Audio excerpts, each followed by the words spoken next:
This is the Norris Group's Real Estate Investor Radio Show, the award-winning show dedicated to thought leaders shaping the real estate industry and local experts revealing their insider tips to succeed in an ever-changing real estate market. Hosted by author, investor, and hard money lender, Bruce Norris. Hi, thank you for joining us. My name is Bruce Norris, and our special guest today is Paul Herrera.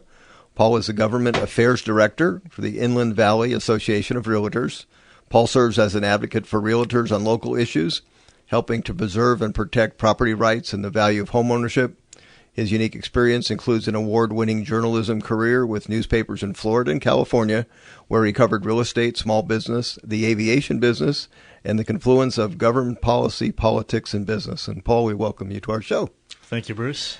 There seems like there's a lot of stuff up for grabs in this year, and so let's talk about some of the key things. Prop 13 being one of them. A lot of people would like Prop 13 to be altered or done away with completely. What is the process for that to even occur? Fortunately, the process goes through voters. So we don't feel that Prop 13 is under direct assault. It was passed by 2/3 of Californians. It's a constitutional amendment.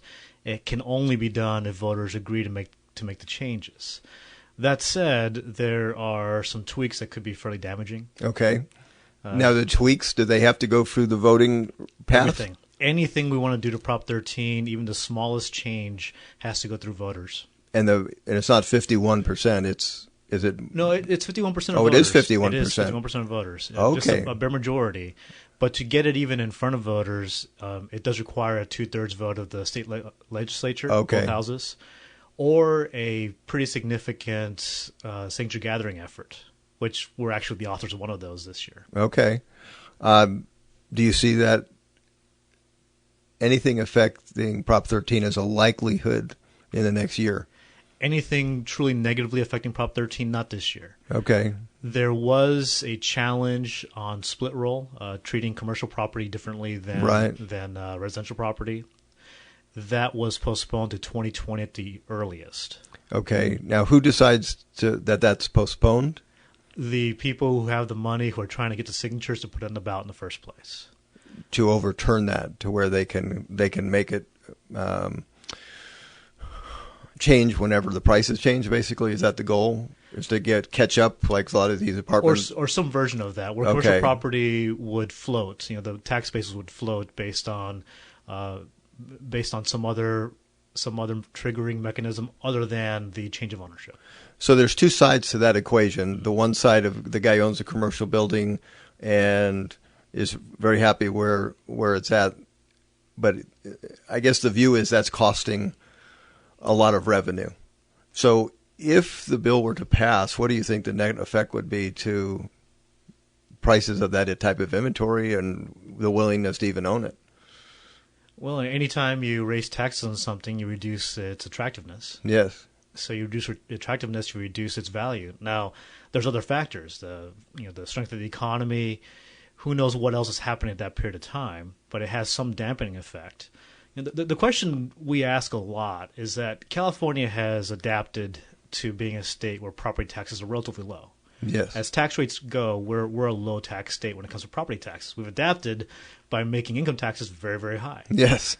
So the question we often ask is, okay, you say you need more revenue, or this is costing revenue. You want to raise taxes here, or raise it in this matter or that matter. How much? How much do you need? Where are we trying to get to? And what problems are we trying to solve by collecting X percentage of our economy in taxation? Because we have adapted. Does that mean that if we change how Prop 13 works, that we'll look at reducing income taxes, that we look at capital gains taxes, that we look at some other version of how our government works, or are we trying to get to some figure that is multiples of our current state budget?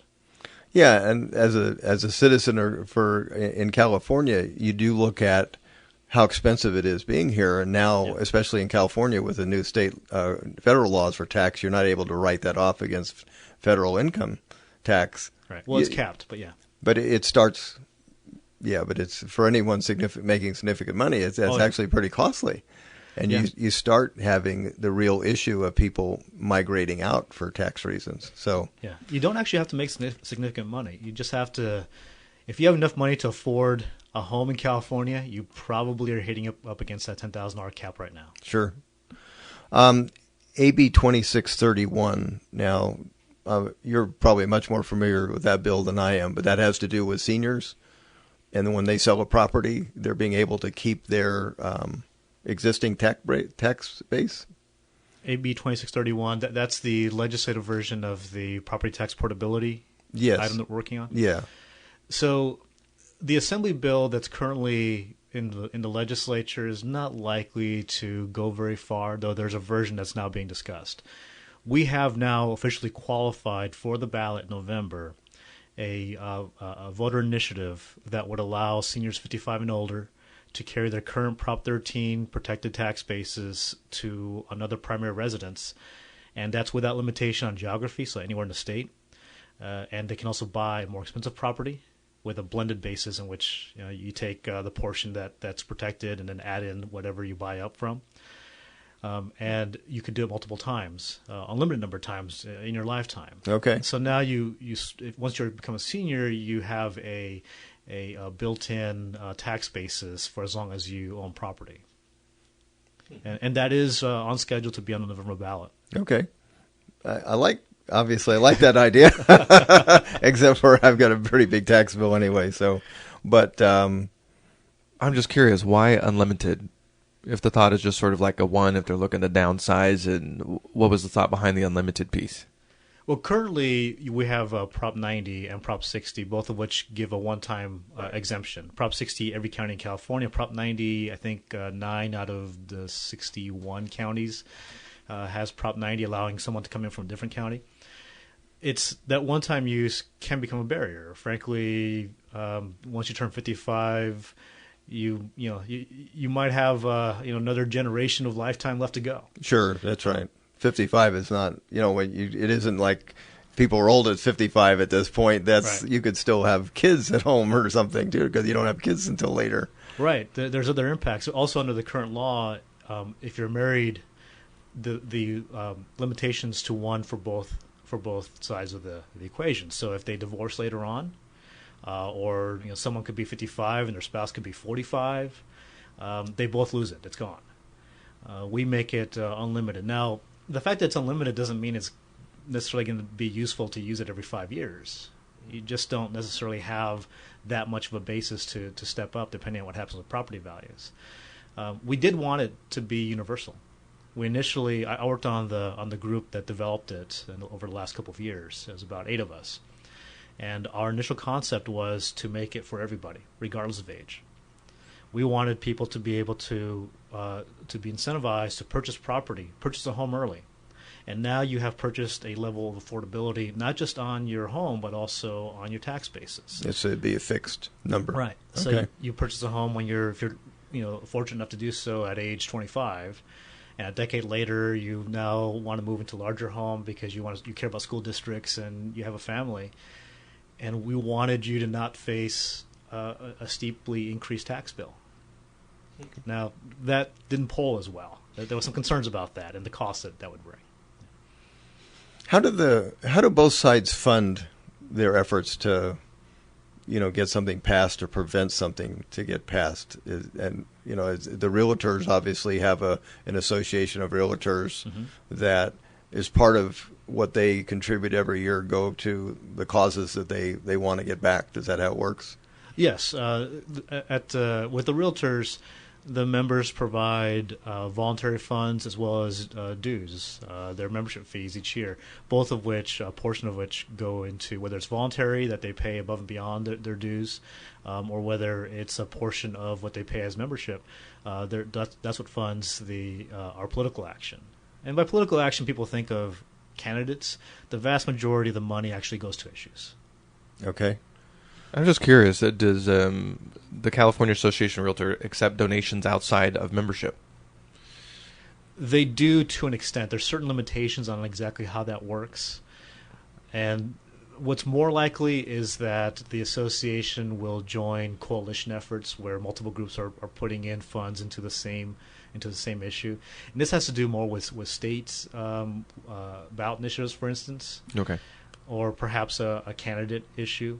If you're talking about lobbying efforts in Sacramento where we're talking to lawmakers and trying to sway votes in one direction or another, then that's mostly paying our staff and representatives to be up there talking to senators and assembly members and explain to their staffs, this is how this works, this is the impact it may have, this is why we're concerned about it, or this is why we think it's a good idea. And that can be a coalition effort as well, where it's not just us, but there could be all kinds of groups that we're working with. Well, then this week and next week we're going to be talking a lot of issues that specifically impact real estate investors, and we don't necessarily have a lobbying wing either in the state or nationally. So it's, where do you plug in if you want to get involved and you're not a member of CAR? Just trying to give people options. Oh, gotcha. It's a real issue. There isn't a particularly cohesive organization that represents investors, to some extent landlords. We've noticed that. And it makes it challenging to deal with what are real challenges happening right now to those industries. We're seeing some of the strongest obstacles that are being proposed legislatively and through the ballot, and finding the right partners from among the investor community. That's hard because a lot of investors are lone rangers. They're out there. That's exactly right. They're working. They're trying to make a living. And they're not necessarily thinking about how do I join forces with all my competition. How is the other side funded? I mean, if they're, I don't know if there's the other side is maybe wears different hats many times. But for instance, if you're going to try and enact rent control, and we'll talk about that next. But if you're going to try to fight rent control, who are you fighting, and how are they funded? Well, there's always an interesting coalition of funding options. If you look at the current challenge to Costa Hawkins, which is the longstanding California law that limits rent control, that's largely being funded by the AIDS Foundation Los Angeles. That group gets involved in issues that are beyond what the name suggests. So that's where a lot of the money's come from in order to fund the signature gathering, as a for instance. Okay. But they also have organization because there are tenants groups that are formed across the state in various cities where you can imagine the amount of rental increases and the cost of housing has gone up so much over the last decade that there's a lot of angst over that. And so they have organized, and they're trying to find some solution to what they deem as an unaffordable situation. When was Costa Hawkins originally implemented? Do you remember? It was in the mid-late 90s. Okay. I can't recall exactly the date. Yeah. So we had a big price run at that time too. From about 96 to 2000, we went up in price quite a bit. And I'm wondering if was that the rents and the prices just starting to make homes unaffordable? Is that what kicked it off? Or is Costa Hawkins really contain rent control? It's not. It really contains it. It contains it. So okay. The primary benefit of Costa Hawkins is that it said that cities and counties could not enact rent control on new construction. Were they doing so? Yes. I mean, they were. Okay. And they want to do so again, which of is course. why they're looking to repeal Costa Hawkins. I see. And our argument has been what we need to control price increases, rental increases, is supply. We need to build more housing. As long as there's a mismatch between our growing population, our growing economy, and the amount of housing available, then we're not going to see affordable housing unless you force it through essentially government controls. When you have, let's say I have a rental, and I guess maybe I'm more of a free market guy. If I have a rental and I just say, gosh, I think I'll get $2,500 for it, right.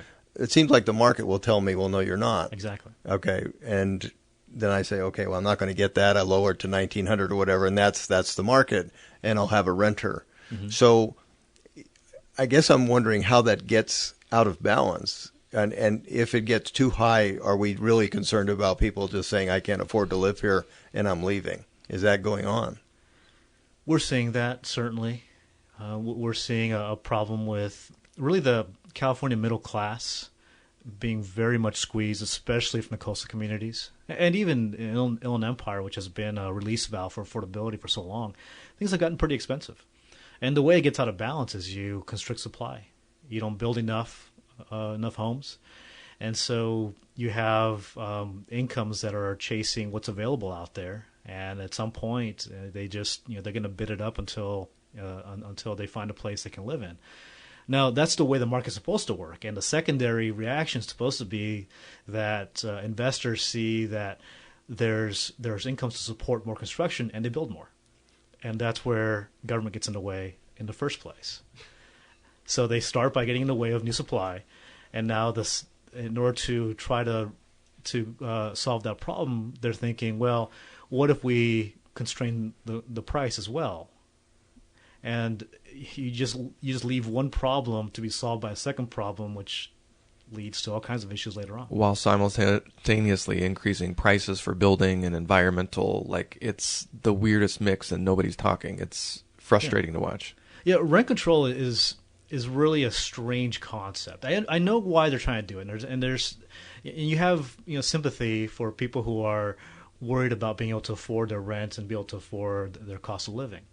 But rent control is essentially government saying, hey, landlord and tenant, you guys are not allowed to come together and agree on a price. We're going to tell you when you can agree. And you have a willing individual that wants to pay. You have a willing supplier that wants to give them a lease, and we're going to say no.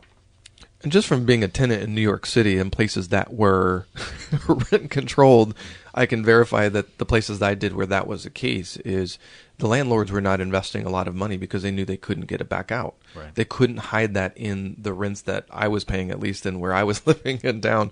Right. But it was the kind of place where you plug more than one thing into a wall and the entire building would go out, which happened often. Right. And I was more than happy to do that in my early 20s. But it does concern me that they're not thinking that far in advance. And I can understand as a landlord, I don't know how you feel, Dad, but when tenants you're seeing in the Inland Empire even are spending way too much of their income to live, they'll never even get ahead either. But I'd rather see them have a conversation, how do we build more affordable housing? And I speak to affordable housing experts, and they're saying, yeah, there's problems. All the money's gone away. Nobody has the money to help us because we don't have the reconstruction. What was the funds that went away a few years ago? Redevelopment dollars are no longer there. So where's it coming from? Anyway. I mean, the challenge is we can't subsidize our way out of a housing deficit the size which we have right now. And what we're looking to solve for isn't how do we get people who make $20,000 a year into a home. We're trying to figure out how to get people who make $80,000 a year into a home. That's the challenge. And the fact that we can't solve for that, we can't solve for $100,000 a year in San Diego and Orange County. The Bay Area, six-figure salaries, and it is difficult to afford a place to live. That's a challenge we can't solve. If a builder could profitably build what you're suggesting, they would build it like crazy because they could sell it all. John Burns just did a report on the cost of building a home in Florida versus here. It costs $800,000. For an $800,000 new construction in California, it's $350,000 in Florida. I mean, that's staggering. Yeah. And so, in other words, the lumber isn't more expensive in California and whatever else you're going to do, but it's all the path to maybe getting to the permit stage with CEQA and all that. And I guess I don't know what you could do with that, but a builder would be more than happy to build something that he could sell immediately, but the numbers don't work. So. Yeah.